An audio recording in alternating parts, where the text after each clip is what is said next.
You're listening to an Airwave Media Podcast. This episode is brought to you by Redfin. You're listening to a podcast, which means you're probably multitasking. Maybe even scrolling home listings on Redfin, saving homes without expecting to get them. But Redfin isn't just built for endless browsing.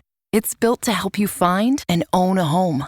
With agents who close twice as many deals, when you find the one, you've got a real shot at getting it. Get started at redfin.com. Own the dream. Grown-ups, if there's a child in your life who is interested in, curious about, or fascinated by people and places from history, then my podcast, The Past and the Curious, might just be a hit in your home. From the invention of microscopes to world-traveling dogs to fashions of the 1890s, gold rush ghost towns, and audiences going wild for walking competitions, we've got a little bit of it all.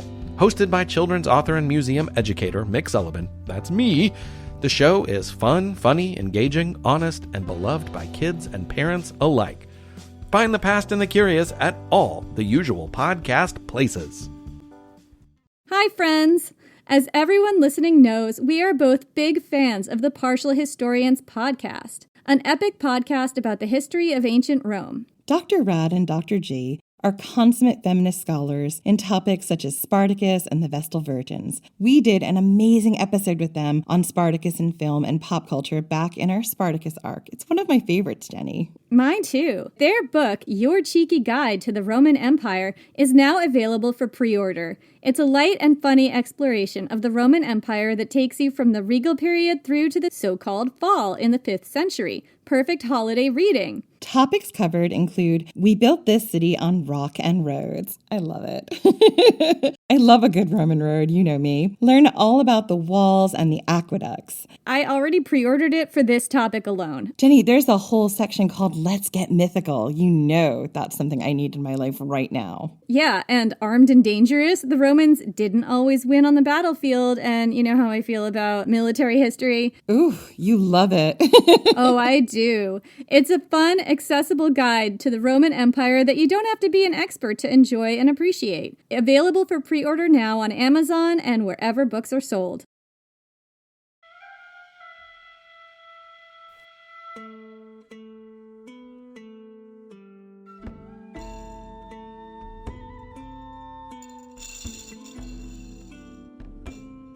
Hello and welcome to a special bonus episode of The Partial Historians, or perhaps that should just be The Partial Historian, because it's just me, Dr. Rad, flying solo today.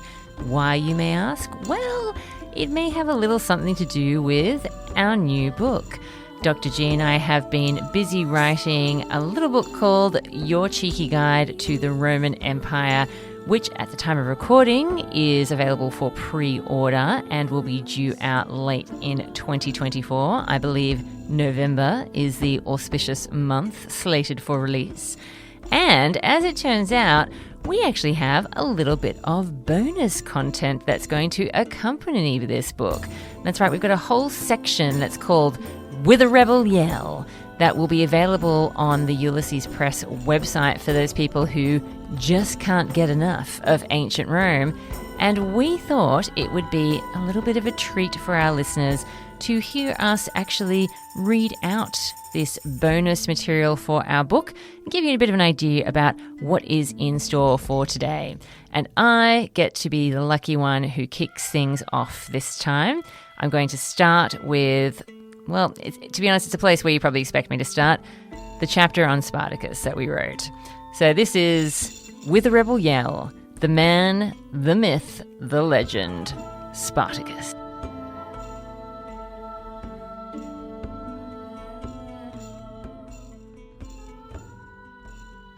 Let's kick this chapter off with a bold statement. Spartacus is the most famous rebel in Rome's history. Nowadays, part of his fame may be down to the 1960 movie starring Kirk Douglas, the man with a jaw of marble and a chin cleft as deep as the Grand Canyon. But where does his legend begin, and why did he become so notorious? Your favorite local grocery stores like Kroger, Ralph's, Fred Meyer, and more are now delivering on Uber Eats. Get 40% off your order of fresh, quality ingredients. Whether you just got home to an empty fridge or suddenly got a craving to whip up something new, you can get everything you need delivered in as little as 25 minutes. Get 40% off your order with code Kroger2026. Plus, members get $0 delivery fees. Order now on Uber Eats. Orders of $30 or more save up to $25. Ends 4/30/26. See app for details. I'm RJ Decker, private investigator, uncovering the Sunshine State's darkest secrets. Tuesdays, it's the premiere of ABC's hottest new crime show. RJ freaking Decker, as I live and breathe. He's a private eye. It's not a standard murder, it's something bigger. And a public mess. Trying to get sent back to prison today? You go to prison one time and suddenly it's all the jokes. RJ Decker, series premiere, Tuesdays on ABC and stream on Hulu. Ryan Reynolds here from Mint Mobile. I don't know if you knew this, but anyone can get the same premium wireless for $15 a month plan that I've been enjoying. It's not just for celebrities, so do like I did and have one of your assistants switch you to Mint Mobile today. I'm told it's super easy to do at mintmobile.com/switch. Upfront payment of $45 for 3-month plan, equivalent to $15 per month required. Intro rate first 3 months only, then full price plan options available. Taxes and fees extra. See full terms at mintmobile.com. Ancient Rome was a slave state. Whilst we will never know for certain how many enslaved people there were a lot of them, and they were everywhere.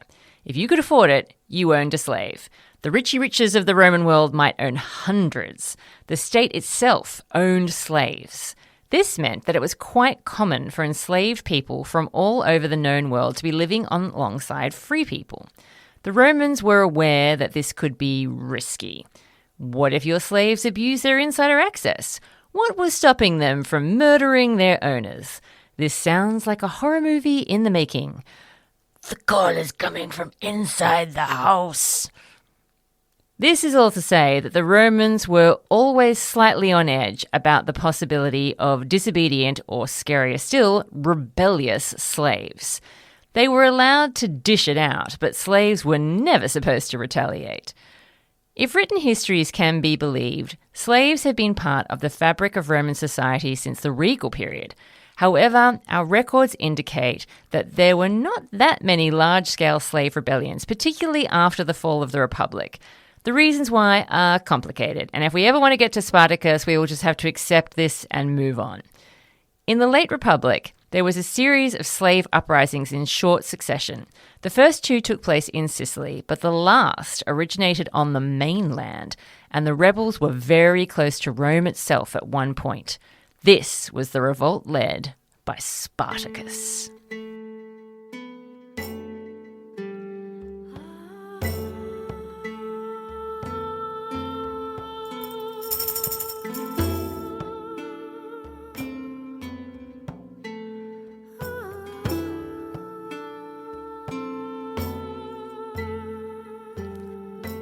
Spartacus is not an easy man to get to know. This is not just because he liked to play hard to get or worked to cultivate a brooding masculine quality. He just was not important enough to have much recorded about him until he struck back in 73 BCE. Even after he did become significant, neither Spartacus nor his followers thought to keep a detailed journal of their adventures, or if they did, it disappeared somewhere along the way. A thoughtless oversight on their part. Footnote, all jokes aside, slavery in the Roman world was a bit different to the image of slavery that many may have from the United States of America. There were no blanket laws about enslaved people and literacy, probably because it was so impractical. People could be enslaved for so many reasons and at different stages of life. A common way to become enslaved at this point in Rome's history would have been to be taken prisoner in a war, so educated people were just as vulnerable as the next in this scenario. In fact, some enslaved persons were prized because of their high level of education and were used for administrative persons in households and even by the state. One of the most infamous examples of this is Claudius and the various freedmen or freed slaves he relied on during his rule as emperor. Back to the narrative. We have to rely entirely on pro-Roman accounts to piece together the activities of the escapees. Let's return to the origin of the whole shebang. We know that it all began in a ludus, or a gladiatorial school, in Capua. Capua was a prominent city with its own amphitheatre, not too distant from Rome. Spartacus was one of the gladiators, and therefore a slave. How did he wind up as a gladiator? There are indications that he was originally from Thrace, think Bulgaria, and he may have served in an auxiliary unit for the Roman army and deserted, perhaps making his living as a brigand until he was apprehended. He could also have been a prisoner of war. Thrace had a history of getting punchy with Rome. Most shockingly, a fragment from Varro claims that Spartacus was an innocent man who nonetheless was sentenced to this cruel fate. Whichever way you look at it, it was not his choice to be in this ludus. Believe it or not, some people did volunteer to become gladiators. Gladiators held an interesting position in Roman society. Their feats in the arena could win them admiration, but in terms of the social pyramid, they were right at the bottom alongside sex workers. It was kind of a love-hate relationship, like how we all feel about the Kardashians. The ludus was owned by a lanista named Lentulus Batiatus. This man may have been particularly strict or cruel, and this provoked a rebellion. But maybe being a gladiator was enough. Sure, you might win some renown for your skills in the arena and get decent medical treatment, but you were still a slave in a spectacularly dangerous job at the end of the day. You may not be forced to fight to the death in this era, but serious injuries and infections might still finish you off.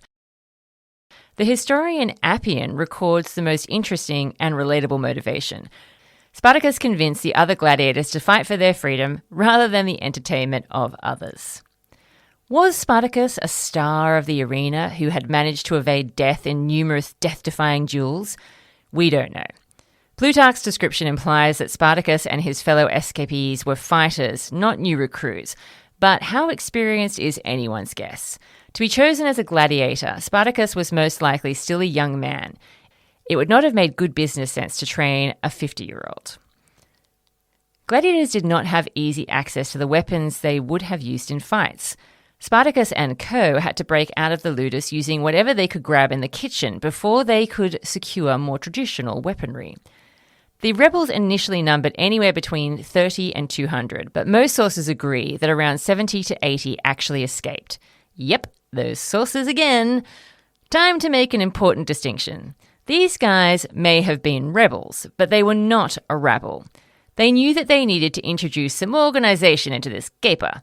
3 leaders were chosen, one of which was Spartacus, the others being gladiators named Oenomaus and Crixus.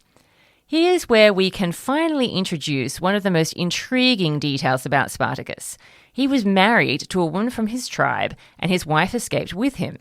Only one source, Plutarch, includes this detail about Spartacus's wife, but a lot of adaptations of his story have latched on to the hint of romance and run with it.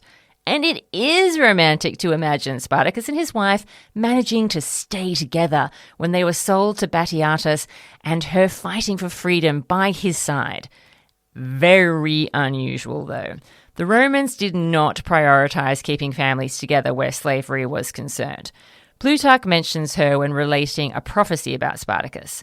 Conveniently, she was a prophetess and a follower of Dionysus. So when a snake gave Spartacus's face a cuddle when he was napping, she knew it meant he was destined for great fortune and power. So this cuddle allegedly happened when the two were up for sale in Rome, so it must have seemed like wishful thinking at the time, although people in the ancient world did take omens very seriously. Unless this is all Plutarch's fantasy and a way to foreshadow that Spartacus was no ordinary dude. But why erase her from history? Women have had that happen too often, so let's run wild with this Maenad. Wife in tow, Spartacus and his followers managed to fend off some Capuan soldiers who were sent after him. That might not have been super hard for trained fighters. These guys may have been more like army reserves.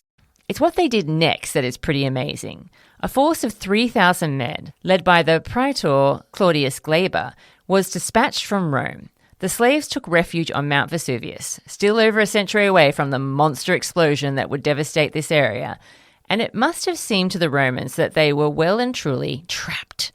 There was only one viable way to descend from their refuge, so all the Romans had to do was wait. Refreshing wild cherry cola meets smooth cream. The treat you deserve. Pepsi Wild Cherry and Cream. Treat yourself. Raise the rudders! Raise the sails! Raise the sails! Captain, an unidentified ship is approaching. Over. Roger.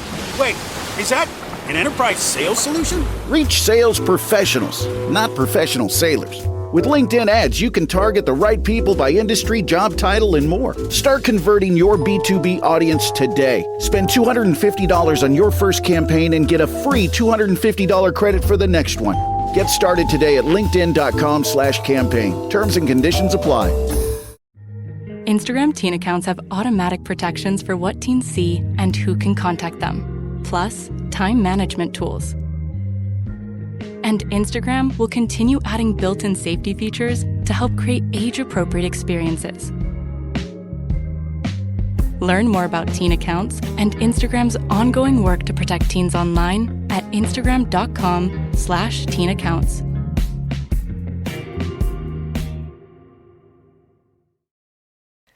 But hang on just a darn second, Romans. This is Spartacus we're dealing with.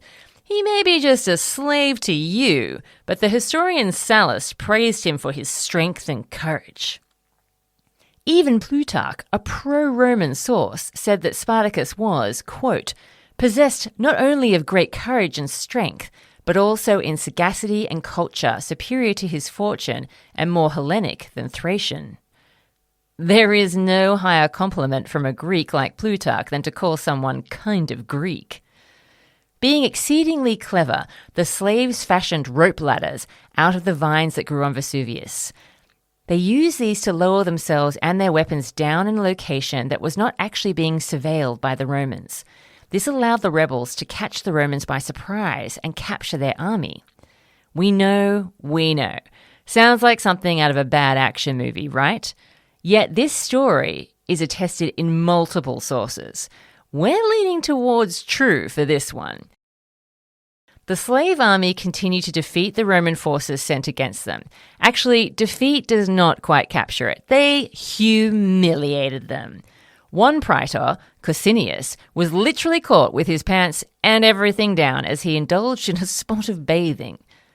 From the start, the rebels had attracted new followers in their travels.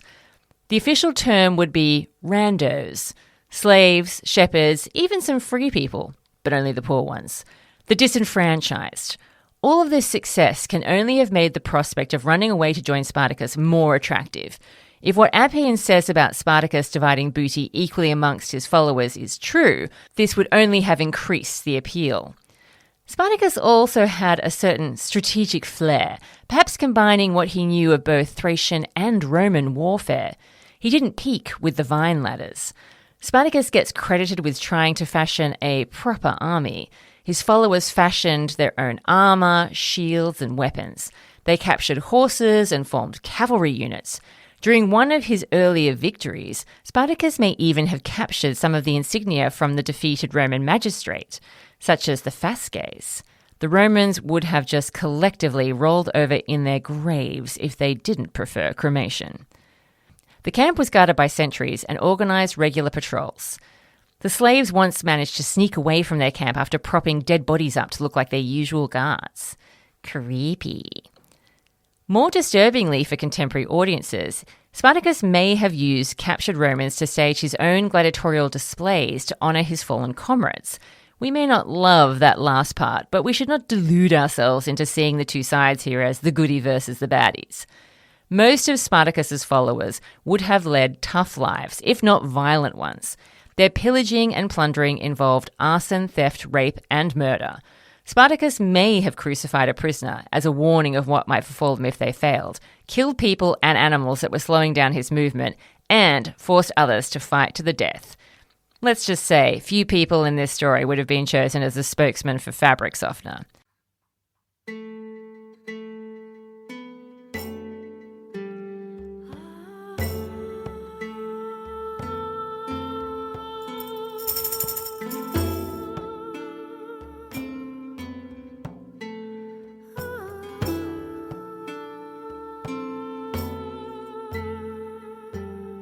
What was the game plan here? This is where a slave diary or two would really help us out. The sources are conflicted about what the rebels were actually trying to achieve in the long term. Perhaps we should look no further than freedom! Get out! Get out of Italia or this nightmarish boot right now! That in itself is an understandable goal for a bunch of ex-slaves and disaffected poor. But after a series of wins and an influx of newbies, their plans may have started to change. With thousands or perhaps tens of thousands of followers, a unified goal was hard to achieve. Spartacus wanted to escape from Italy, but we're told that most of the rebels wanted to just ravage their way around the country. Or is that classic Roman bias at play? How long could their luck hold out if they remained? The Romans had not been too concerned at first by this small band of renegade gladiators. Now their numbers had grown, and it was not a good look for a collection of slaves and peasants to be defeating a premier power like Rome.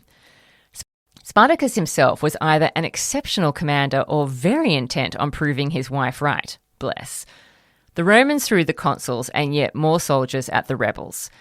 Whilst the consul Gellius enjoyed some success against the Gallic Germanic contingent which had split from Spartacus's crew, Spartacus himself remained undefeated. It was time to call in the big guns, or rather, the deep pockets. Enter Marcus Licinius Crassus, very ambitious, very, very wealthy. Crassus agreed to take charge of a situation that had spiraled well out of control, even paying for 6 fresh legions himself. It is thanks to Crassus that we have one of our more detailed accounts of Spartacus. He shows up in Plutarch's biography of Crassus, perhaps as a way of showing Crassus up. Plutarch was not a fan. At first, Crassus did not have much more luck than those before him. He was so furious with the loss, he decimated part of his army. This literally means that you kill every 10th man. In case you're wondering, no, this was not a super common penalty. Crassus just had that classic dilemma. How best to show my displeasure with my troops? The decimation seems to have suitably scared the oatmeal out of the soldiers as Crassus's performance started to improve after this rocky start. Unfortunately, this means that our hero's star was starting to flicker. With Crassus's forces on his tail, Spartacus struck a deal with the Cilician pirates to transport his followers to Sicily, which had a recent history of slave revolts. Presumably, Spartacus intended to stir up the old troubles there. He never got the chance as the Cilicians betrayed him. Yar, matey! The slaves moved on to Rhegium, think the toe of the boot, where Crassus quickly followed. He ordered his men to build fortifications to try and trap the rebels in the shoe. We hate to give credit to the Romans here, but this was their vine rope ladder moment. This barricade was wide, tall, and long and involved a ditch, although probably nowhere near as long as Plutarch implies. It was definitely an obstacle and a gigantic pain in Spartacus's ass. Luckily, our slave commander still had a few tricks up his sleeve. On a stormy, snowy night, the slaves filled in part of the ditch with sticks, earth, and dead bodies. Yum. And managed to get across. There are hints of tensions within the slave camp throughout their rebellion, starting with the supposed disagreements about their goals. The fragmentary but early account from the historian Sallust mentions Spartacus begging his army to stop their violent assaults on the people in the area and them taking exactly zero notice. At this later point in the war, the division seemed to be manifesting itself physically, with the rebels camping separately. There may have been practical reasons behind this decision, food supply, water, but it may have been tied to the ethnicity of the slaves.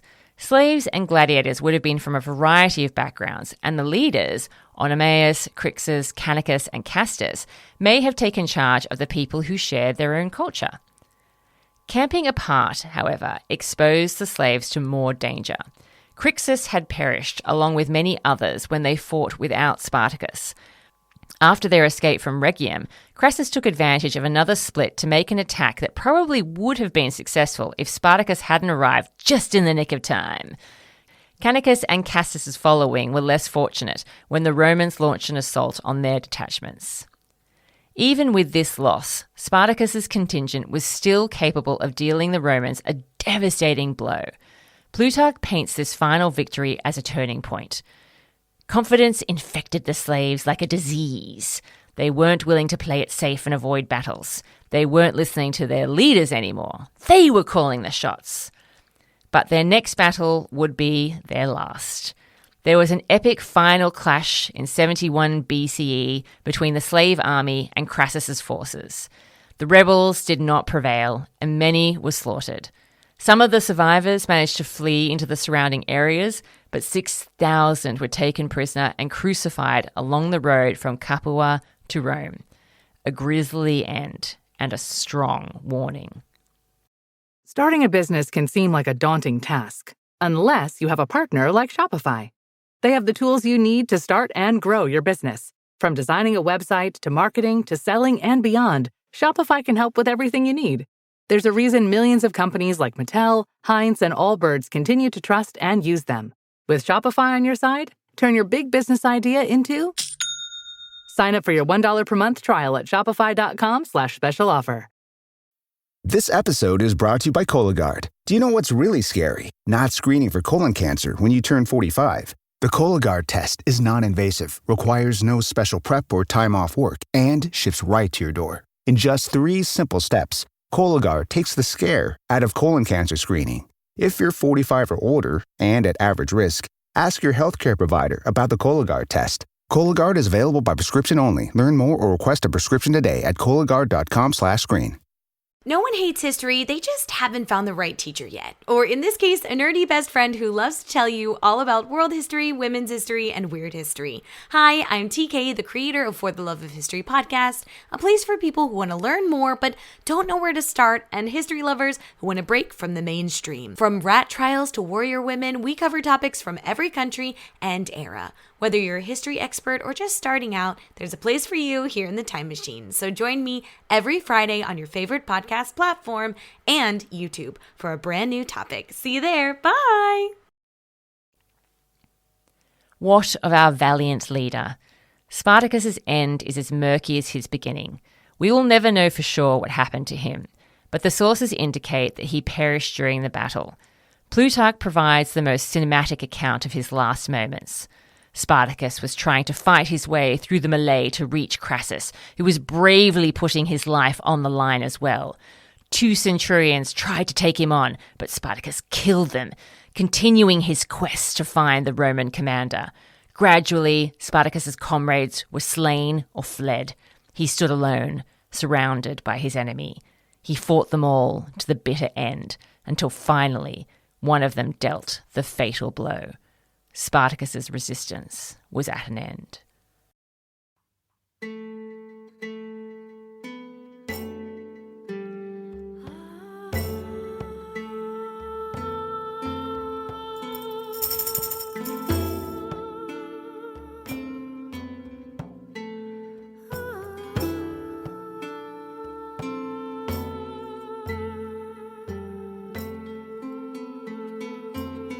Rome obviously had more forces at their disposal in a conflict like this, making the slaves the underdogs. When you add in that tantalizing hint from Varro that Spartacus should never have even been condemned in the first place, goosebumps, literal goosebumps. And there's something many of us love about rooting for the underdogs, especially when all they seem to want is something that we now regard as fundamental: freedom. If we come back to the sizable slave population in Italy, the possibility of slaves everywhere uniting with Spartacus to fight, well, it sends our imaginations a little wild. But the fact remains that they didn't. Some slaves rallied behind Spartacus, but the majority did not. Romans continued to own slaves and train gladiators. The system remained. Little had changed. The only way the slaves could really have won was to evade recapture or death. we can still see the genuine concern aroused by this rebellion. The Romans sent increasingly higher-ranking people to deal with Spartacus, and when Crassus had taken over, either he or the Senate, probably the latter, sent for reinforcements in the form of Pompey the Great and Lucullus. Even the positive comments made about the slaves say something. For instance, their bravery in battle. The Romans go nuts for a soldier who only gets wounded in the front. Spartacus is not universally demonized. Indeed, he's even praised in some accounts. Did the pro-Roman accounts feel the need to build their enemy into a suitably impressive foe? We cannot be sure, and we certainly don't want to take away any of the very real accomplishments of these enslaved people. The Romans weren't the only culture to faint at the feet of manly warriors. Nonetheless, we do need to be wary, as the Greco-Romans were not averse to twisting the occasional detail to suit themselves, and the rebels would never have been their main priority in whatever story they were telling. Spartacus was gone, but not forgotten. How could the Romans forget a man like this? It challenged their understanding of the social order that someone with such a lowly pedigree could triumph against Roman forces. A slave commanding an army against them? Plundering villages? Defeating praetors, consuls and proconsuls? Evading capture for years? Rampaging through Italy, even coming close to Rome itself? It shamed them deeply, and their war against him continued to be referred to for centuries to come. Does deep psychological trauma count as a victory? We'd like to think so. From one perspective, Spartacus' life was brutal and short. However, from another perspective, his journey was epic. To quote Florus, the man who, from being a Thracian mercenary, had become a soldier, and from a soldier, a deserter, then a highwayman, and finally, thanks to his strength, a gladiator. If you'd like to learn more about Spartacus, we suggest checking out Appian's account of the Civil Wars, Plutarch's Life of Crassus, and of course, the wonderful collection of primary documents put together by B.D. Shaw, Spartacus and the Slave Wars.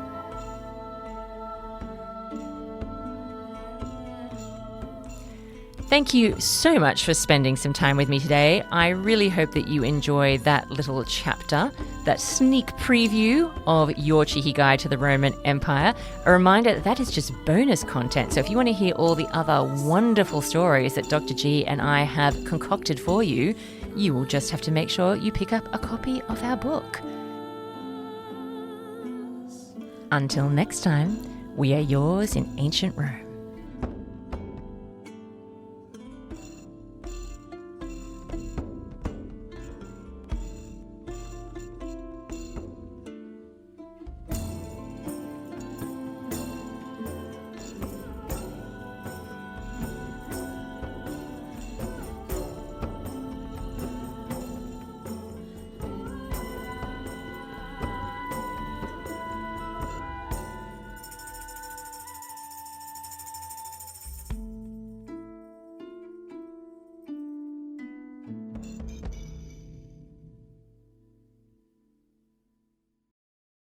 Have you ever wondered how inbred the Habsburgs really were? What women in the past used for birth control? Or what Queen Victoria's 9 children got up to? On the History Tea Time podcast, I profile remarkable queens and LGBTQ+ royals, explore royal family trees, and delve into women's medical history and other fascinating topics. Join me every Tuesday for History Tea Time, wherever fine podcasts are enjoyed.